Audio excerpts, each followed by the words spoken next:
All right, let's jump right in. Today, we're going to break down a really simple but powerful approach to health that comes from Lauren Staff's book, The Nutrition Diet.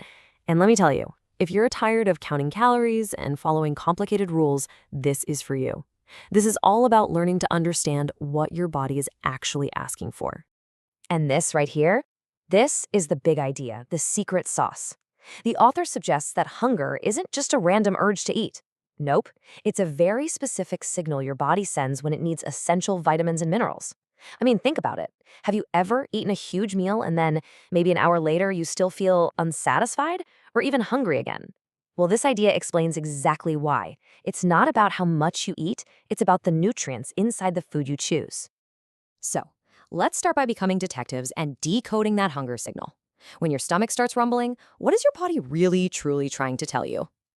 Okay, let's see how this plays out in real life. Imagine you're hungry and you grab some pie and chips. Sure, you're getting calories, you're getting energy, but your body is still missing the vitamins and minerals it was actually screaming for. So what happens? That hunger signal, it just stays on. And that can lead to that feeling of always wanting more. But what if you respond with a colorful salad and some fruit instead? Boom, your body gets the nutrients it needed, the request has been fulfilled, the signal gets switched off, and you feel genuinely satisfied. It's a complete game changer in how you think about food. And this isn't just a cool idea.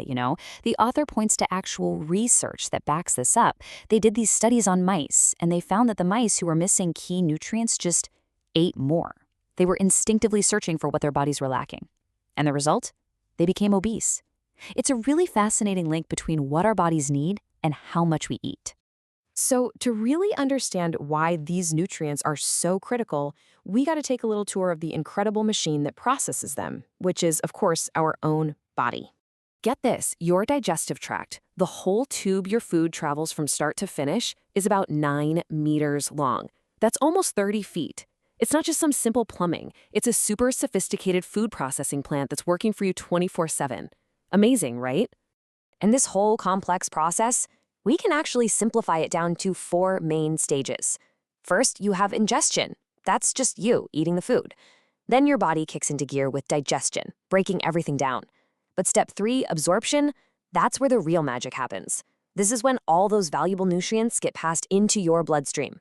And finally, elimination gets rid of whatever isn't used. That absorption step is the whole point of the entire system. And once those nutrients are in your bloodstream, they don't just hang out. Your circulatory system takes over, acting like this amazing internal delivery service. It makes sure every single cell, from the ones in your brain to the ones in your toes, gets the fuel it needs to function, to repair itself, and to thrive.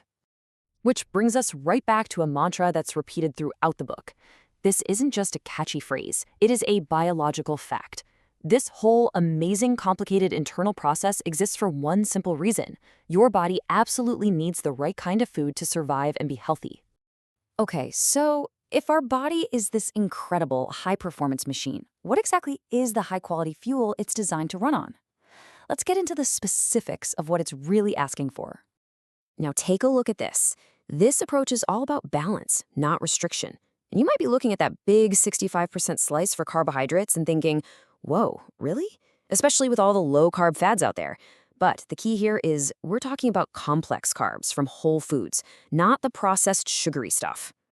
It's so easy to label one of these as good or bad, but the truth is, they all have a vital job to do. Think of them as a team. Carbs are your main source of energy. Protein is like the construction crew, building and repairing everything from your muscles to your skin. And healthy fats? They're crucial for energy too, but also for moving key vitamins around your body. You can't just cut one out. Your body's machinery needs all 3 to run smoothly. So where do we find this top-tier fuel? Just think color and variety. We're talking about things like crunchy apples and juicy berries, leafy greens like spinach, healthy fats from nuts and seeds, and oily fish like salmon. The takeaway is simple. The more variety and color you have on your plate, the wider the range of nutrients you're giving your body. Okay, so this all sounds great in theory, but how do we actually put it into practice? Well, this last part is all about simple, doable rules you can start using today. No stress, no worry. The book has a ton of great advice, but here are 4 really simple but powerful places to start. First, try to avoid eating starchy things like potatoes with proteins like meat or fish in the same meal. The idea is that this can help with digestion. Second, aim for at least half of your fruits and veggies to be raw. This helps maximize their nutrient power. Third, an easy one we can all do: stay hydrated. Just drink plenty of plain water. And fourth, just try to cut back a bit on red meat. See, none of these are extreme, but when you put them together, they can make a really big difference. Now, just as important as what you put in your body is being aware of what might be taking things out. The author calls these nutrient robbers. And they're pretty common things, right? Coffee, alcohol, smoking, even some medications like aspirin can actually mess with your body's ability to absorb all those good nutrients you're trying to give it. And of course, processed foods are a huge culprit here.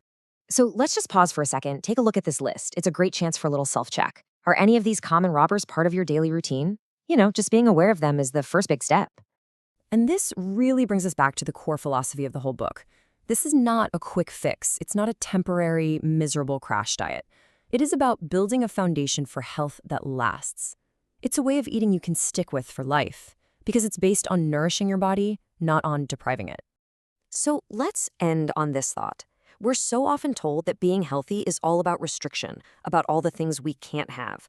But what if that's all backwards? What if the real secret is simply learning how to listen, learning to decode your body's signals, and then just giving it the high-quality fuel it's been asking for all along?